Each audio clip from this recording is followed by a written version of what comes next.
Copyright disclaimer.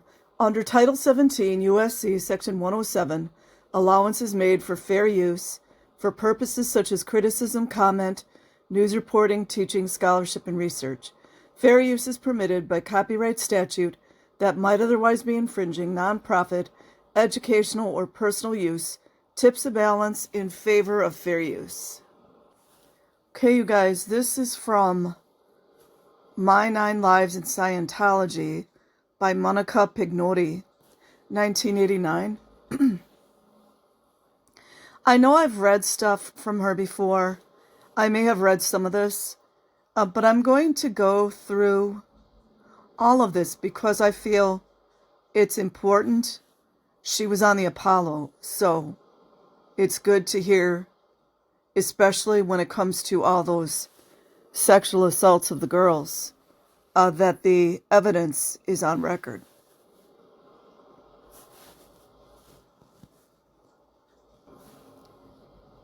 So here are all the chapters. If it goes on too long, I will stop and then continue in a different video. Introduction. The following is an account of my life in Scientology, a group I was involved in from December 1970 to August of 1976, about 5 years and 9 months. From 1973 to 1975, I lived aboard the flagship Apollo, Flag, the home of L. Ron Hubbard, the founder of Dianetics and Scientology. On Flag, I trained to be an auditor. I trained to be an auditor. Another minor, another child being trained to be an auditor. A Scientology counselor. My life on Flag was a continual roller coaster of ups and downs. One day I would receive a personal commendation from Hubbard and be held up as an example of what a Flag auditor should be. And then just months later, that reminds me of narcissism, how it's the trauma cycle. With a narcissist, the trauma cycle is love bomb, and then they I forget what the word is. They've got to bring you down. And then it goes it keeps going around in a cycle.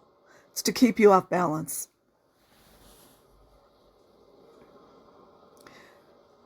Hubbard would take away all my certificates, the D grade, I think it's called the D grade, send me to the RPF, Scientology's prison camp, for an auditing error I did not even commit.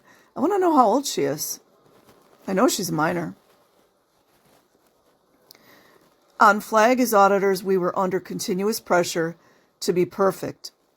The standard of perfection being the whim of L. Ron Hubbard. Yeah, the least perfect person on the planet. Many people, no doubt, have read horror stories about what occurred on Flag. She's talking about the Apollo. And I can personally attest to the fact that they are true.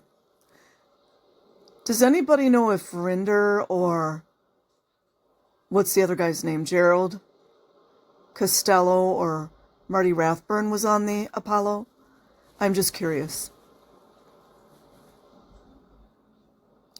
This might lead one to wonder why a person would join such a group in the first place.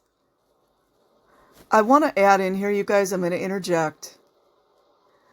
What I've noticed is a lot of the ex-Scientologists, especially the ex-Scientologist children, there's a huge disconnect that they were actually children and that they were abused and wronged.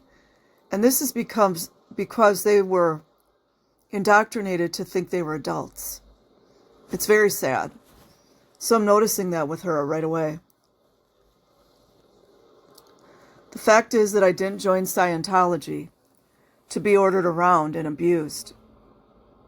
And I don't know anyone who did. The The group I thought I joined as an idealistic 18-year-old. Oh, she was 18?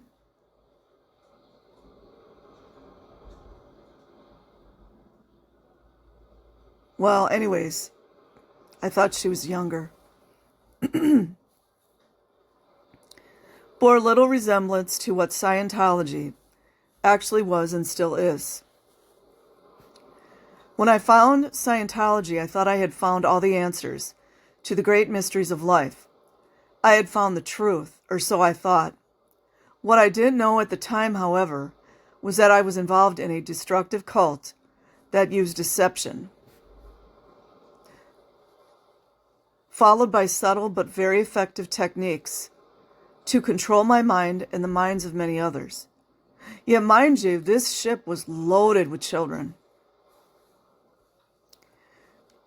I didn't realize the full ramifications of the impact of this experience on me until years after I left the group. I now realize that this group has caused me tremendous harm. That I was a victim of mind control.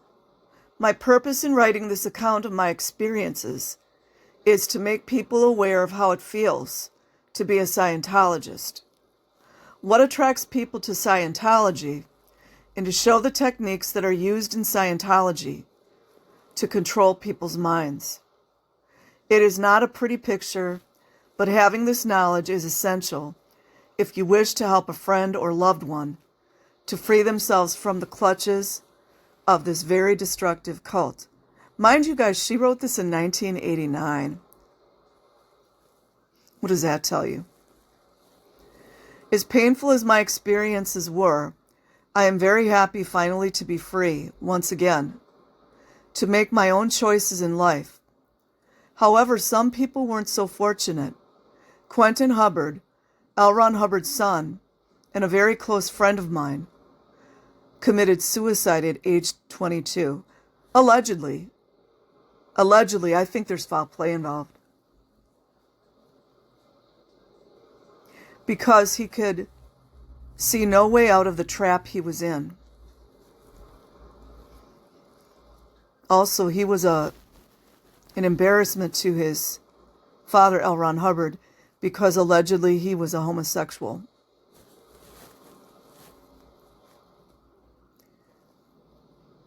Having been born into Scientology, he could not envision living outside of the cult, but could not stand living in it. It is too late for Quentin. Yeah, look at the details of his death. It's real suspect. Someone like a stand-up police officer or officers, detectives, should look into his death because nothing adds up. It's my opinion. He is gone and no one can undo the damage that was done to him. But it is not too late for others. If writing this gives someone the insight to get their loved one out of Scientology, then perhaps my years in Scientology will have served some purpose. How I got involved. I have always been and still am a very inquisitive person about the questions of life and human nature. As a teenager, I kept detailed journals of my experiences, my thoughts about them, and my insights about life. I was very aware of the serious problems that existed in the world, and I wanted to do something positive about them. See, a lot of Scientologists have good intentions. Many of my friends took drugs to escape the pressures of life, but I didn't join them. I was a very strong-willed person who didn't give in to group pressure. I was, in my mother's words, a free spirit. I was very interested in ideas that were departures from the accepted norm, what the world needed. I felt were innovative ideas and solutions, and I hope someday to make a contribution that would make a real difference in people's lives.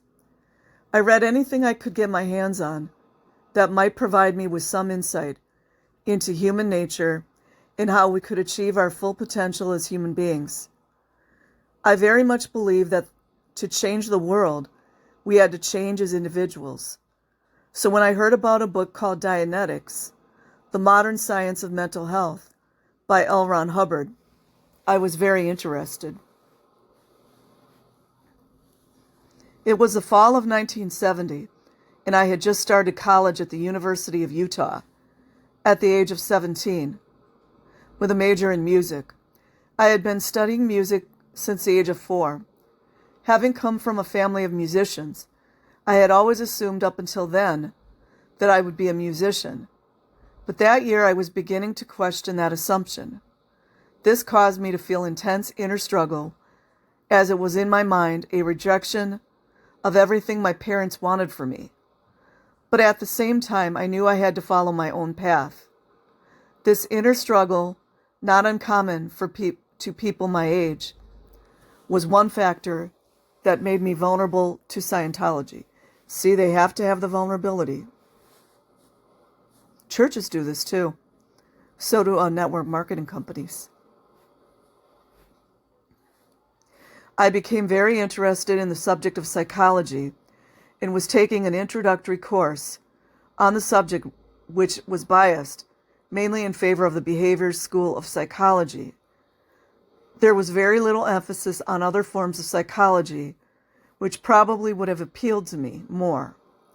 Given the limited information that I had, I concluded that the establishment had very little to offer and began to look outside for insights into the field. This is the downfall. There was a music professor at the university named Sally Peck who was involved in Scientology. Sally was principal violinist of the Utah Symphony and a respected member of the community. There's the validation. It was one of her students who told me about Scientology and took me to a free lecture on communication in December 1970, shortly before my 18th birthday. There was nothing profoundly earth-shattering in the contents of the lecture, but I was very impressed by the people involved. Many of them were artists and musicians who seemed to be having great insights into the nature of life and their work as artists. After the lecture, I bought the Dianetics book and spent my Christmas vacation back home in Michigan reading it. I was fascinated. L. Ron Hubbard, it seemed, had developed an innovative theory about the human mind and the cause of all human aberration, and he had developed a technique called auditing, designed to put this theory into practice and thus bring about a world free of war and insanity. And so my journey began. Upon returning to Salt Lake City in January 1971, I started my first Scientology course. Also, too, that's where he hooked a lot of people, because he talked about bringing a world free of war and insanity. Exactly what I was thinking, the bait. I think it is important at this point to explain more fully what it is about Scientology that appealed to me. Every cult, no matter how sinister it seems, has something positive about it that is used as bait to attract people. After all, if everything about a cult were negative, nobody would join. I don't believe that it is human nature to be masochistic. People don't want to suffer the humiliation and degradation that is rampant in cults. People join cults because they believe that the cult has something that will help them in some way to change some unwanted condition in their lives and to grow as a person so they can live happier and more fulfilling lives. In Scientology, auditing is the bait used to attract people. Auditing is a process that occurs between two people, including children, you guys. The auditor, therapist, or counselor, and the pre-clear, PC, the person being audited, to include children. The auditor's job is to ask the pre-clear a question, listen attentively to the answer, the PC gives and acknowledge what the PC says by saying thank you, good, or okay. After the PC is answered, the PC's job is to look into his own mind and answer the question. One basic rule of auditing is that the auditor never evaluates for the PC, meaning that the auditor never tells the PC what he thinks the answer is to the question or how the PC should think. Thus, the PC is encouraged to look within him or herself for answers, rather than relying on someone else to give the answers. Promoting self-determinism. Scientology is anything but self-determinism. So that's a trick. The premise behind auditing is that the answers lie within each of us and that we are fully capable of finding them. Obviously, that's where it ends.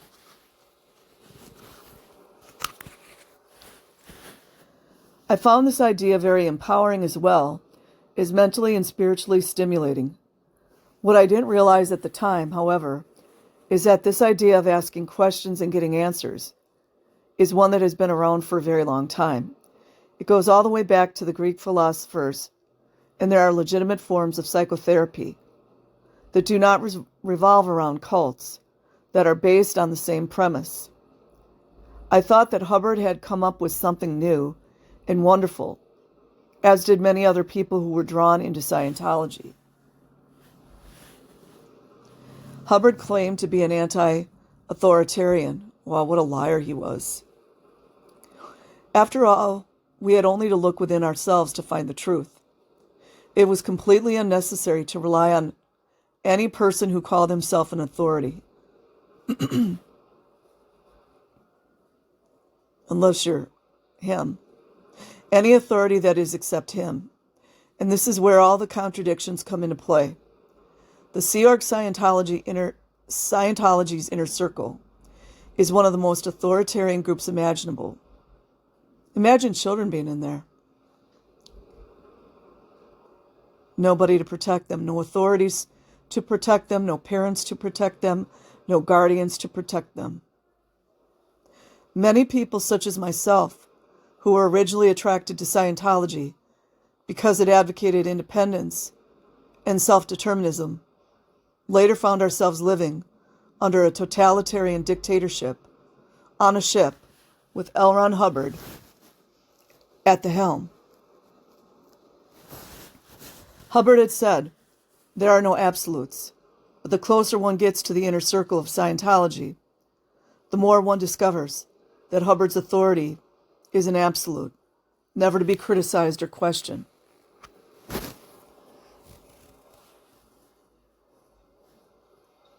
If only I had known in these first few months what I know now. If only I had known that any assertion of self-determinism that ran contrary to LRH's whims was severely punished. If only I had known that the universe LRH created was one in which no one could be trusted, where friends, even relatives, wrote up knowledge reports on one another. If only I had known that L. Ron Hubbard's son, Quentin, committed suicide after several earlier attempts because he found life under his father's control unbearable. If only I had known that Hubbard had, in fact, created exactly the opposite kind of world to the one he promised us, that he betrayed everything he professed to value, that he betrayed and shattered the dreams of myself and many, many others. If only I had known all this in January 1971, when I took my first Scientology course. I would have run as far away and as fast as I could, but destructive cults such as Scientology don't tell you those things. Deception is used to draw people in, and then techniques of mind control are used to trap them, and that is exactly what happened to me.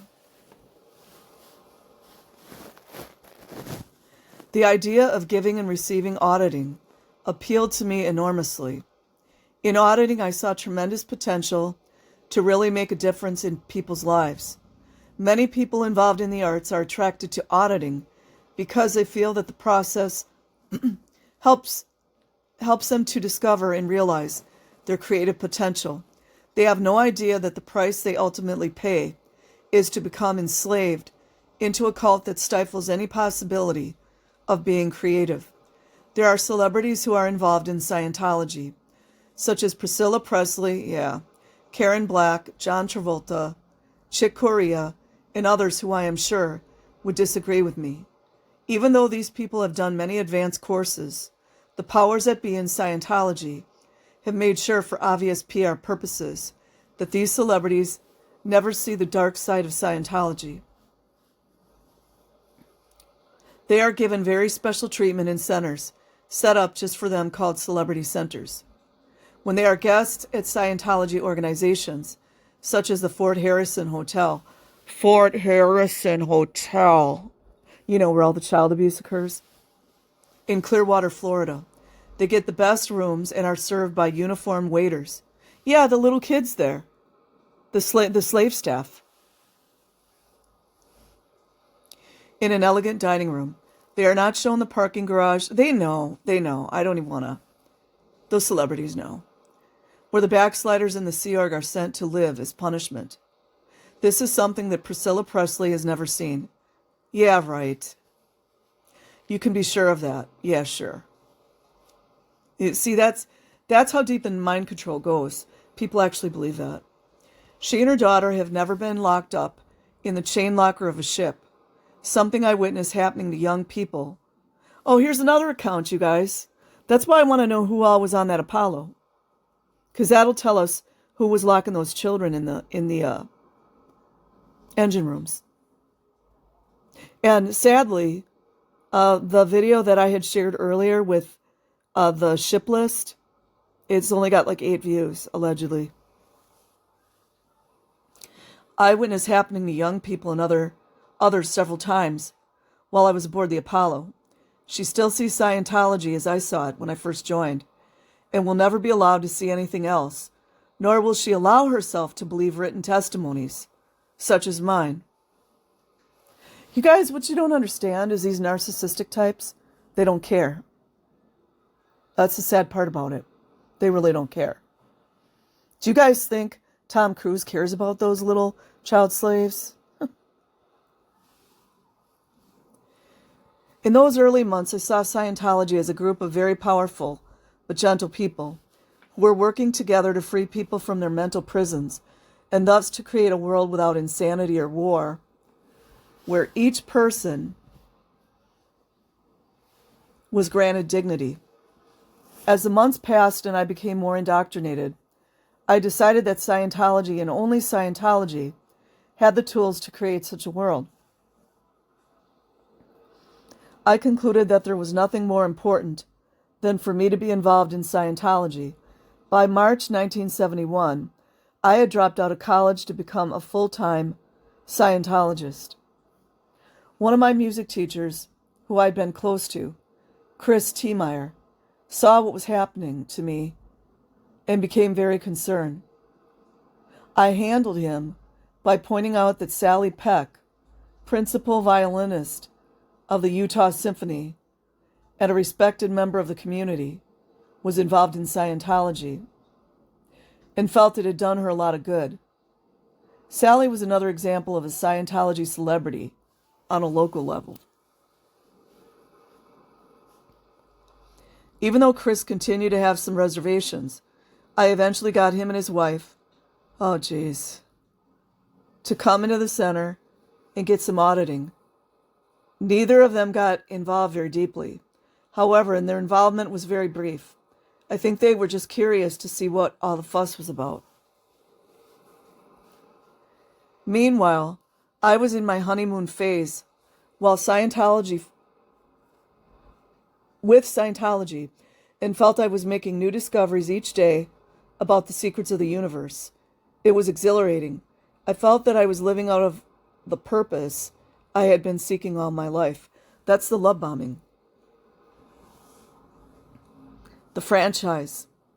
My first 2 years in Scientology, 1971 to 73, were spent working as a staff auditor at the franchise in Salt Lake City when I wasn't away on a higher organization org, receiving training as an auditor in franchises.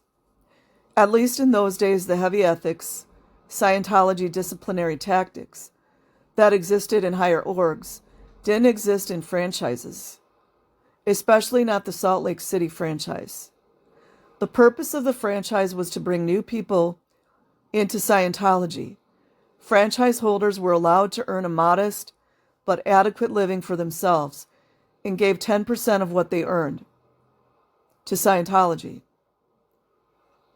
All this changed in 1982 when the franchises were taken over by a fanatical group in the upper echelon of Scientology. Yeah, I think that was always there, you guys. And many franchise holders expelled. Probably David Miscavige involved in that. I don't know how old he was then. In 1971, however, the franchise was a very pleasant place to be. As a staff auditor, I received a small salary and lived in a house with 4 or 5 other Scientologists next door to the franchise. We shared the rent, which was $125 a month. Living conditions were not bad. I'd say they were comparable to the average college student living off campus. In addition to my salary, I was also receiving a $200 a month. I was receiving $200 a month from my parents at the time, which I saved up to take more advanced Scientology courses. Dion Satterfield, the franchise holder and my boss, was a Class 4 auditor and had achieved the state of OT3, considered in Scientology to be a very advanced state of awareness. Before becoming a Scientologist, Dion had been a harpist with the Utah Symphony. See, everybody just gives up their dreams. So sad. She and I developed a warm, close friendship, and I admired her very much. She became my mentor. In many ways, Dion was a very independent person. Her dislike for higher Scientology organizations, not the courses or the auditing, but certain people in them. Like Rinder? Was obvious, though, never openly stated. She was a kind person who never applied heavy discipline to her staff. As a result, working for the franchise was quite pleasant. She once told me that she could never work for an org. She said, "I'm just not an org person," but never explained herself further. She didn't dare. Later I came to understand exactly what she meant. My father's attempted intervention. In 1971, there was no cult awareness network and no exit counseling. The only alternatives concerned parents had was either forcible deprogramming or to try to get their children out on their own. When my parents found out I had dropped out of school, they became very concerned. Years later, my mother told me that she and my father went to the library and did detailed research on Scientology. What they found out alarmed them even further. My father flew out to Salt Lake City, all the way from Michigan, to show me articles they had discovered and a book written by Paulette Cooper called The Scandal of Scientology, a book she was to be endlessly harassed by Scientologists for writing. I read the articles in the book and summarily dismissed them as lies perpetuated by suppressive persons, SPs. An SP is a Scientology term for anyone who is against Scientology. Paulette Cooper, who was against Scientology. Paulette Cooper, to me, was the very incarnation of evil. I picture her as a miserable, tortured person who wanted to bring everyone else down with her. Her book told horror stories of Flag LRH's home. I didn't believe them because I hadn't experienced anything like that at the franchise. I threw the articles. See how that SP stuff is just built in to keep the lie going? I threw the articles in the book away and told my father it was all a pack of lies created by the press. I couldn't believe that my father has flown all this way to show me such rubbish. After seeing my reaction, he had no choice but to back off, but he let me know that he loved me and was very concerned. That's so sad. Mind control techniques. The early months. My father's intervention was unsuccessful because even in the first few months, mind control techniques were being used on me that I wasn't aware of. Here are some of the methods of indoctrination that were being used on me. Loaded language. As a newcomer, I was introduced to a whole new language. It's also how they do it. The nomenclature of Scientology, as Hubbard liked to call it. Here are a few terms or phrases that I learned that were used to manipulate me and others. Q&A. Defined as a failure to complete a cycle of action, which means a failure to finish something started. This was expanded to mean any questioning of an order given by someone senior, prestigious executive, to the person or any expression of disagreement. This was a device used to get people to follow orders given to them, no matter how ridiculous. For example, students on the Class 9 Auditor's course on flag were ordered to throw their fellow students overboard for auditing errors. You guys, does that remind you of some of the stuff going on with the Diddy parties?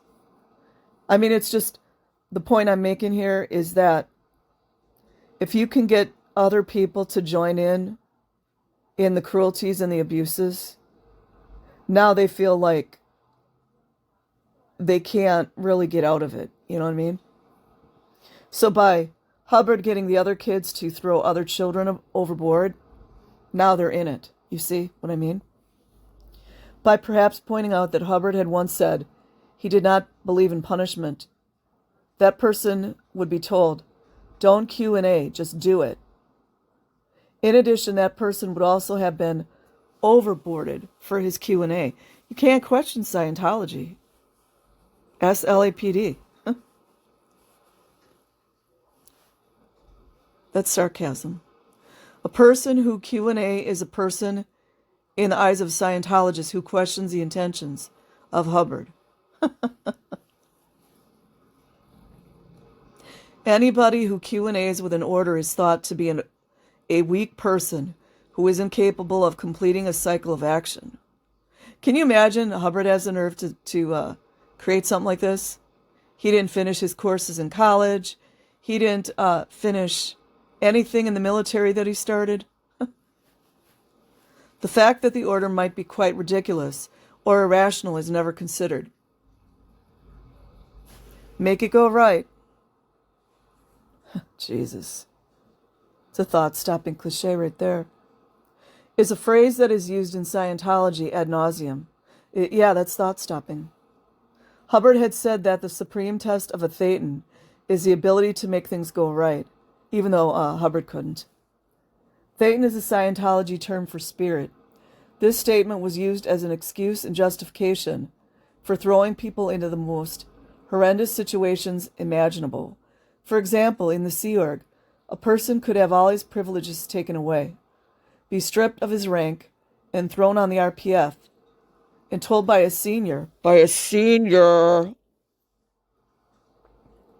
make it go right.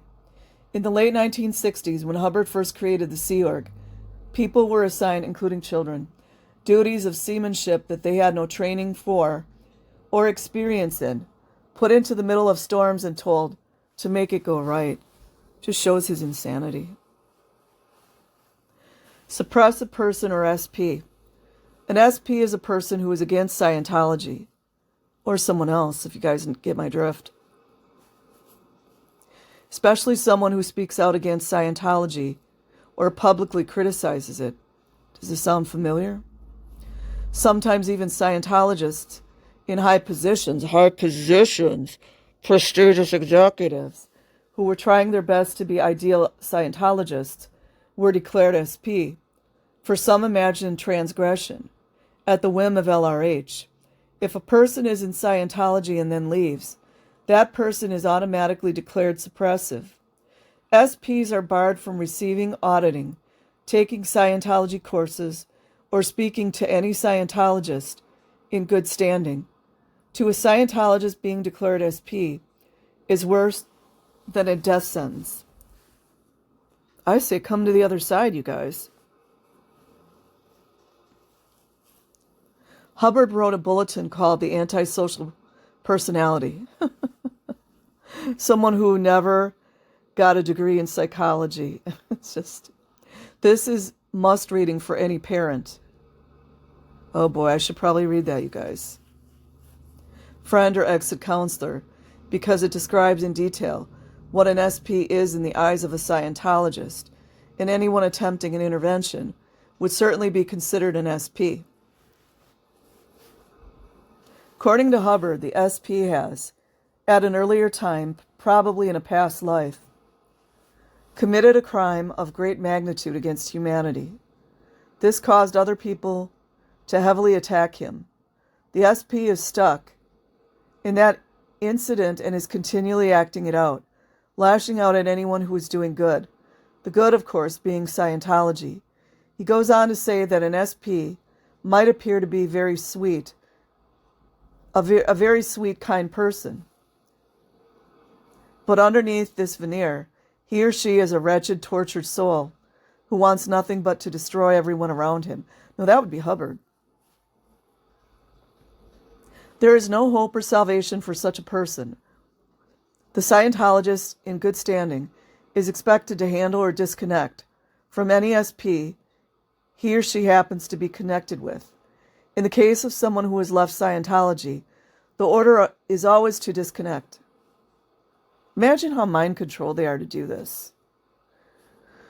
There were times in Scientology where children were made to disconnect from their parents if they got overly critical of Scientology and couldn't be handled. That's a recipe for pedophilia. But this practice was later discontinued. Yeah, sure. Because Hubbard said he had developed the tech to handle people who were connected to SPs. These people are known as PTS, or potential trouble sources, because of their connection to an SP. In actuality, I think this policy of disconnection from parents was discontinued because it created very bad PR for Scientology. Yeah. Who was a PR rep for Scientology? Who was a PR rep for Scientology? Huh. Overts, withholds, or OWs. With the OW phenomenon, Hubbard brilliantly managed to incorporate 3 out of the 8 criteria for mind control, described by Robert J. Lifton, that are used by cults. This is not only part of the loaded language of Scientology, but is also the main thought-stopping technique used by Scientologists and makes use of the confessional as a way to control and manipulate people. Yes. And also in narcissism, that's to induce guilt. If you can induce guilt and shame in people, what's the other one? Guilt, shame. Oh, and also too, when you owe someone something, you owe me something now. Obligation. According to Hubbard, anyone who is critical of Scientology, a Scientologist in good standing or wanting to leave Scientology, has undisclosed crimes. Yeah, the LAPD's fine with that, aren't they? Crimes against it. An overt is any harmful act, and a withhold is a failure to disclose that act. Yeah, ask all the children of Scientology how they were always asked for their overts and withholds, even from their parents. Isn't that wonderful?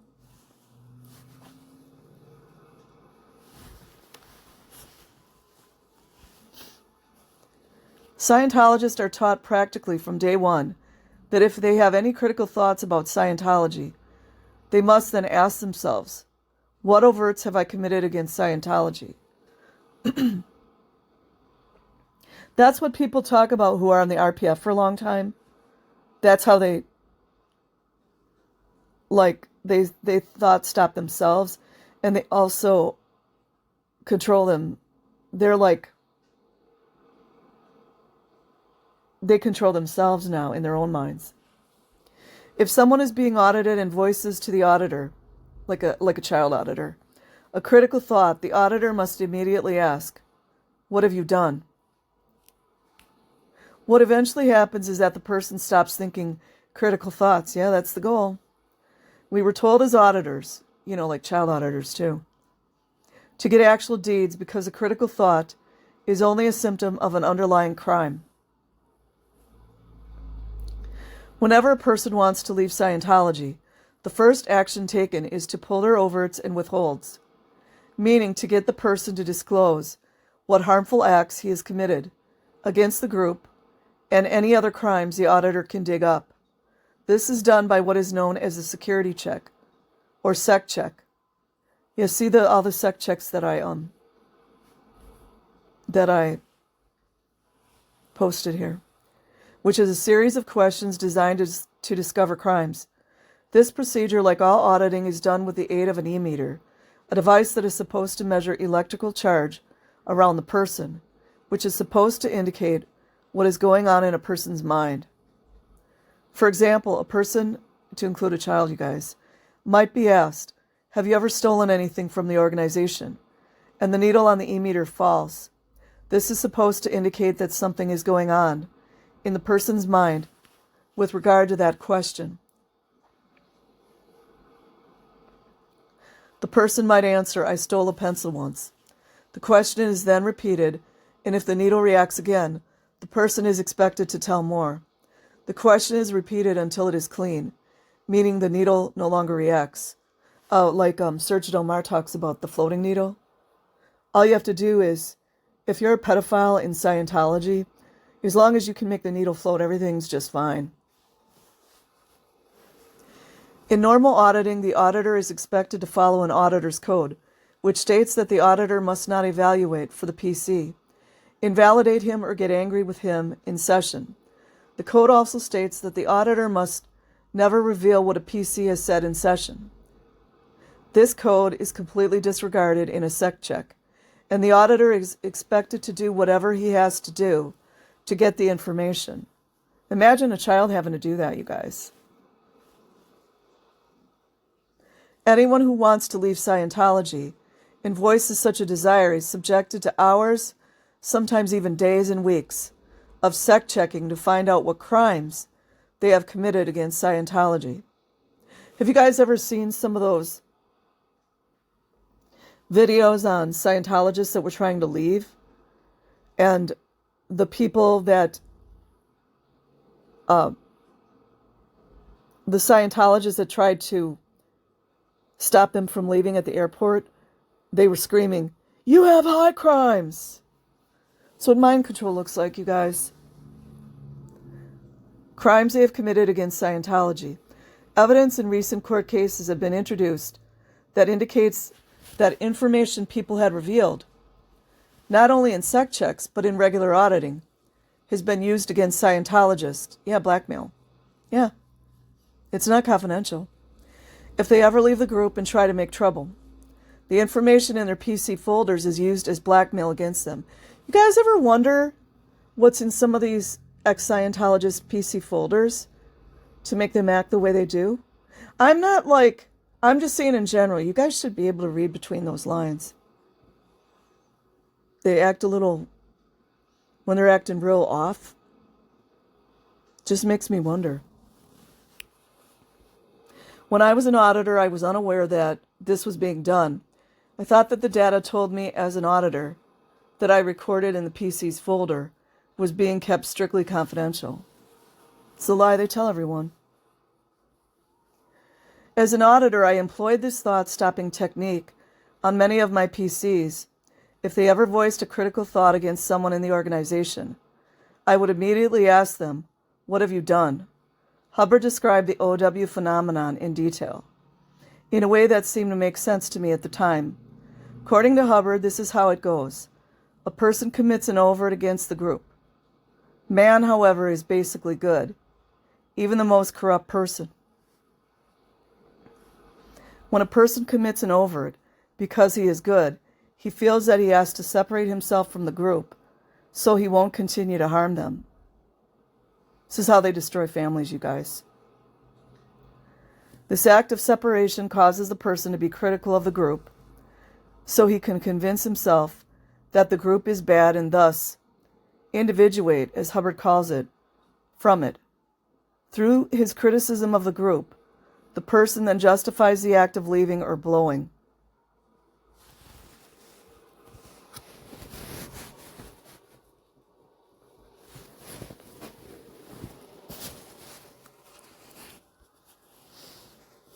When a person stops his critical thoughts about Scientology by asking, "What overts have I committed?" it takes his attention off what is wrong with Hubbard in Scientology, turns it back on himself. See? Yeah. See, inversion. This greatly hampers a person's ability to think rationally and objectively about Scientology because any critical thoughts are stopped dead in their tracks, no matter how legitimate. If you are ever involved in an intervention with someone who is steeped in the doctrine of Scientology, you can be certain that as doubts begin to creep up from the information you give him, he will be asking himself, "What overts have I committed?" whether he voices this thought or not. DevT, short for developed traffic, means unnecessary clutter that stands in the way or delays achieving particular goal, especially a Scientology-oriented goal. I wanted to be an auditor and do all I could to help clear the planet. Going to the university was DevT, so I quit.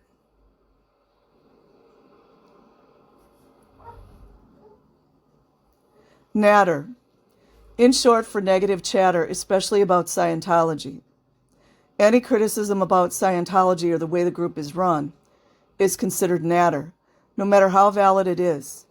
I was often accused of nattering. Yeah, the kids are always accused of nattering. When I didn't like what was going on and spoke up. These are only a few of the many loaded Scientology terms. For a more complete list, I suggest looking at a Scientology dictionary and discussing it with an ex-member, how these terms are used to enslave people. Oh, that'd be a good book to get a hold of. I got so many books I want to read, though. Alienation from the outside world. Another mind control technique used very early on in Scientology is to give a very dreary view of the world outside of Scientology. Non-Scientologists are referred to as wogs, or raw meat. It's a racial slur in the UK, so just so you know. And we're looked down upon as being on a very low level of spiritual development. The outside world is referred to as the wog world, which was a dreary place filled with people who were controlled by their reactive minds, the aberrated part of their minds, and therefore in a semi-conscious daze. So that's what Scientologists are. True happiness and fulfillment was impossible for a wog.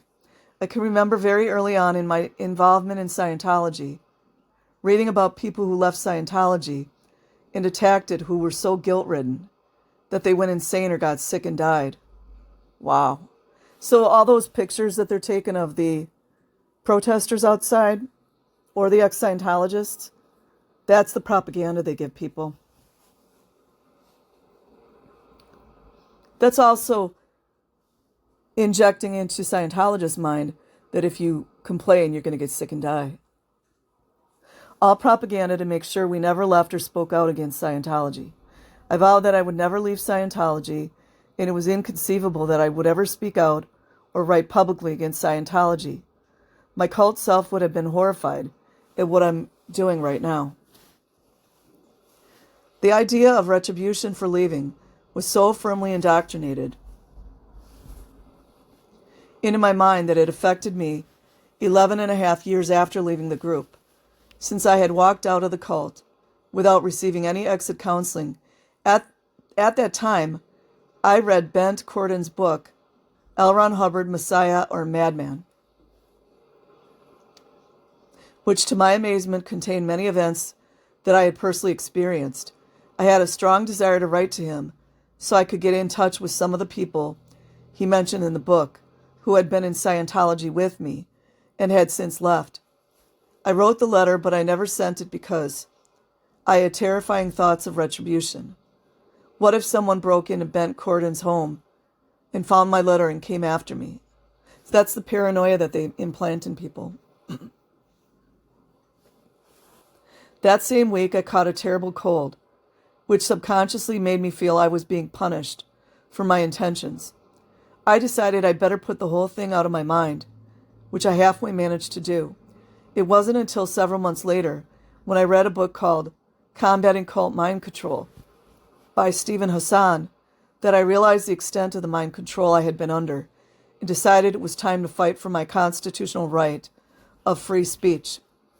I may incur threats from Scientologists, but I realized that the only way to stop the insanity that is continually getting worse in this group is for people to refuse to be intimidated and speak out. Yeah, I think a lot of the pioneers who started this, like Tory, Chrisman, and who's the other guy? He was an ex-Scientologist. Bob Minton.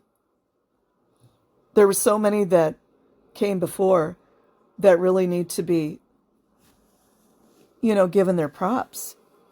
And they don't ask for props. They just did what they should do. They did the moral and ethical thing without begging and asking everyone to pay attention to them and put them on a pedestal and make them some kind of demigod or some kind of god, exalting themselves. Those kind of people make me sick. I began my first steps on the bridge to total freedom. By the spring of 1971, I had finished the Dianetics course and was officially certified as a Dianetic auditor. The first level of an auditor's training, Dianetic auditing, deals with psychosomatic illnesses and unwanted emotions by having the PC re-experience traumatic experiences from his past. Oh, that's more blackmail material, too. I mean, what a way to blackmail people through their trauma. Through a very specific process that takes the pre-clear back in time. This is, of course, a very simplified explanation. A detailed description of Dianetics is presented in the book Dianetics, The Modern Science of Mental Health, by L. Ron Hubbard. Modern Dianetic auditing technique is somewhat different from that described in the book, but the basic theory is the same. Yeah, everyone should go check out Dianetics for Children, too. It's really great. Child abuse written right into a book. Scientology has a detailed chart describing the levels a person goes through in Scientology and exactly what results are promised upon completion of each level. There are 2 routes a person can go. 1, be trained as an auditor on each level and co-audit the Dianetic and Scientology processes with another student, auditor, or intern, like a child.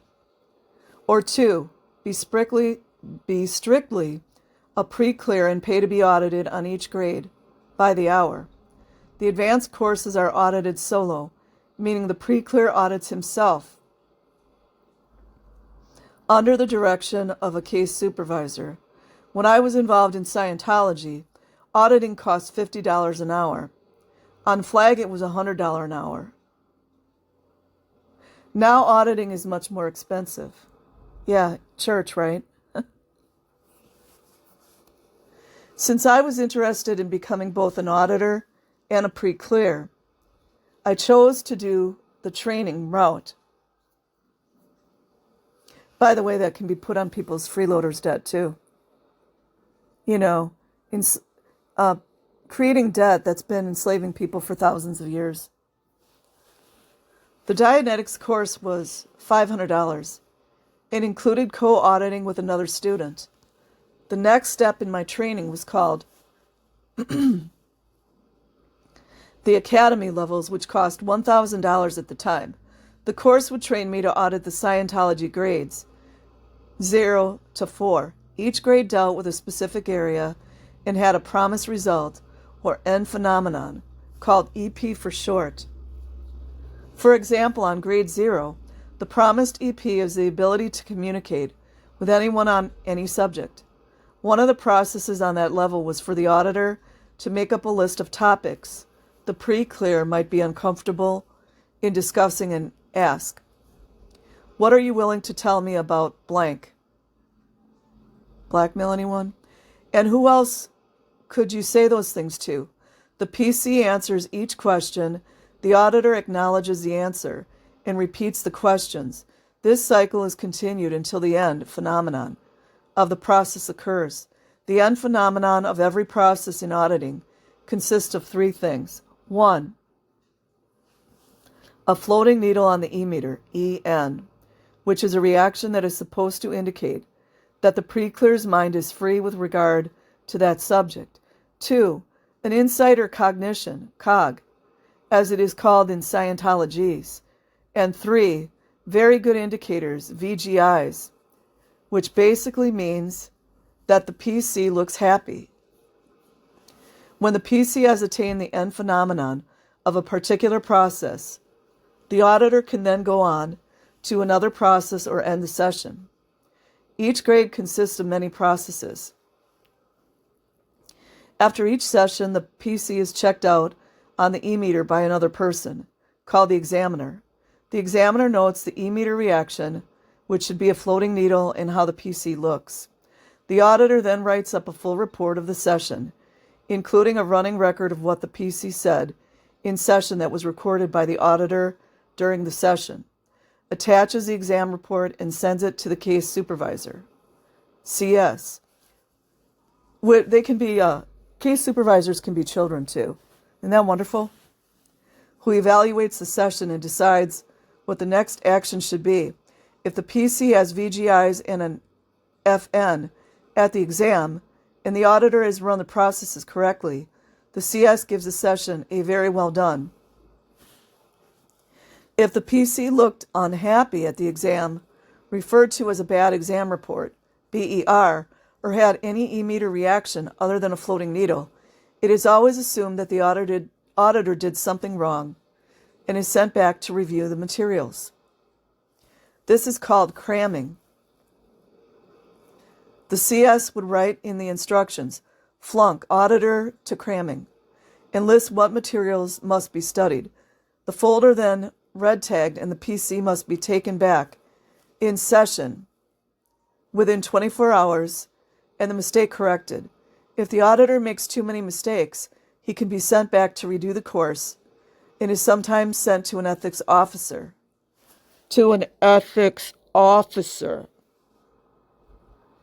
They can be children as well, just so you guys know. The person who was in charge of the disciplinary aspect of Scientology. In the franchise I worked at, auditors were never sent to ethics, but this was a very common occurrence on Flag, as I will describe in more detail at a later point. It wasn't easy for me to get the $1,000 together to do my academy levels, but I managed to scrape it together, being determined as I was. The academy levels were not offered in franchises, so I had to go to a higher org. I did level 0 at the Las Vegas org. While I was in Las Vegas, I attended a Scientology conference. It was at this conference that I first heard about the Sea Org, the inner sanctum of Scientology. You guys know that's a magic term too, right? My first contact with the Sea Org. Joining the Sea Org is the ultimate commitment to Scientology. That's the propaganda. I still hear people calling it the elite part of Scientology. To join the Sea Org, a person signs a 1 billion year contract. Children, too. Sea Org members work in the larger and more advanced Scientology organizations around the world, and in exchange receive room and board and a small allowance. $10 a week at the time.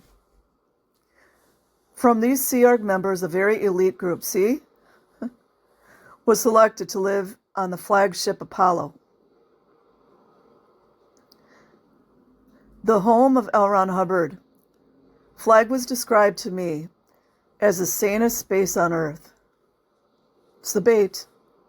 Sea Org members believed that they had worked together before in past lives and were now together once again. The motto of the Sea Org is, we come back. The goal of the Sea Org was to clear the planet, meaning to make this a Scientology planet. After planet Earth was cleared, we would go into outer space in future lives and spread Scientology throughout the galaxy. From the time I first heard about the Sea Org, it was my dream to live aboard the flagship with Hubbard and be an auditor there. I knew that someday I would reach that goal. It was only a question of when. In May of 1971, I flew out to Los Angeles with my friend Ginger to find out more about joining the Sea Org. We visited the headquarters in Los Angeles, which served as a liaison office between Flag and the land-based orgs. The location of Flag was kept secret, and no one was allowed to directly communicate with people on Flag. That's that need-to-know basis I talked to you guys about. It's compartmentalization. All communication had to go through the Flag Liaison Office, FOLO. Most of the staff at FOLO didn't even know the location of Flag. The reason for all this secrecy, there it is again, you guys. We see what happens with secrecy, right? Debauchery.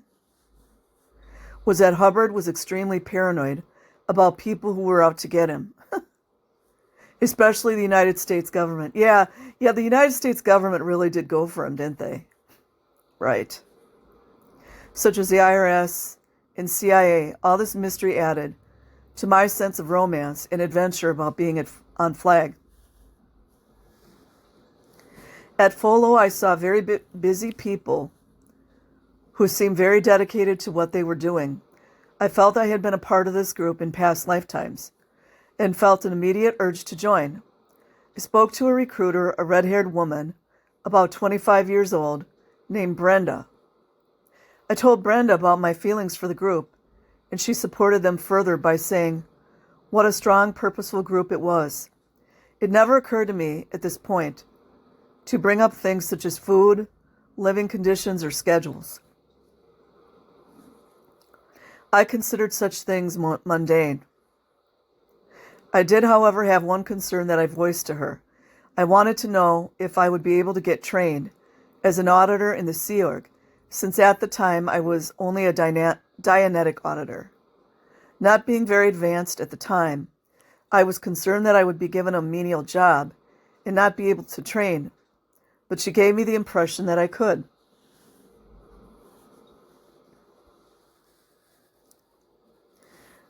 I was all set to join, but being under 21, I needed my parents' written permission to join.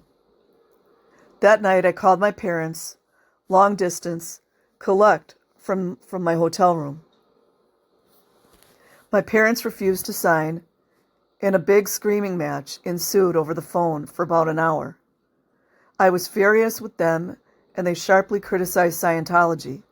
Needless to say, this did not help to promote good relations between us. When I hung up, I cried all night. I felt so frustrated and angry with them. I was more determined than ever to stay in Scientology, even if I couldn't join the Sea Org. I was determined that my parents' refusal to let me join would only be a temporary setback, and that when I was 21, I would join.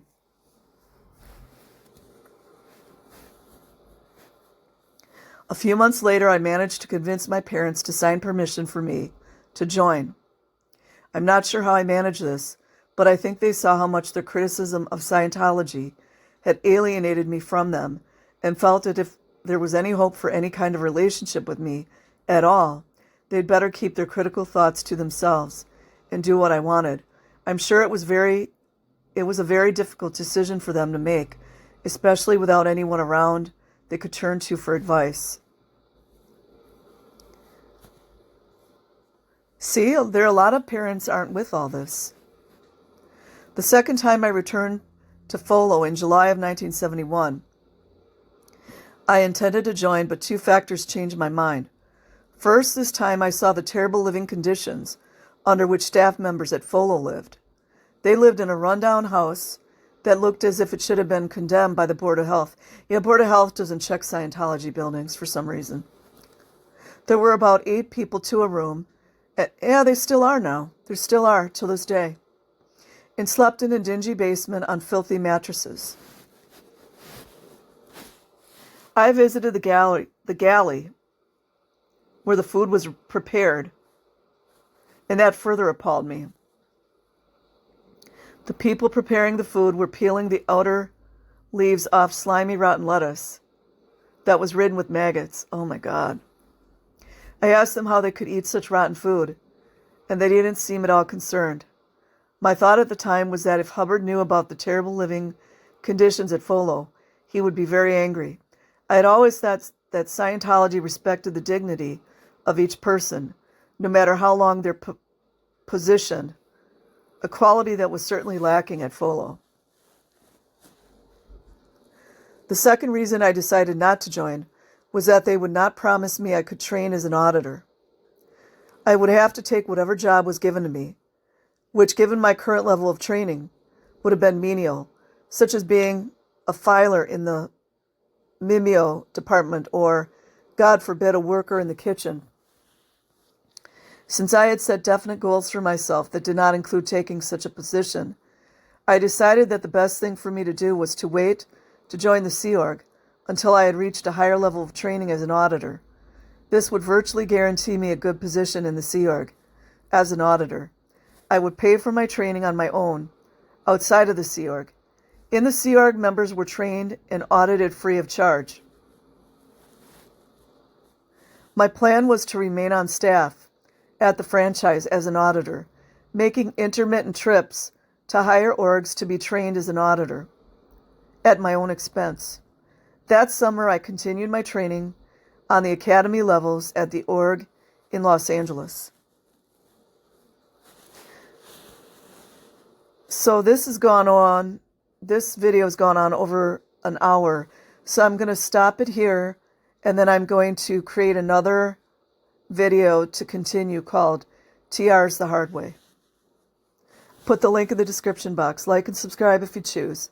Otherwise, have an amazing day or night wherever you are. Peace.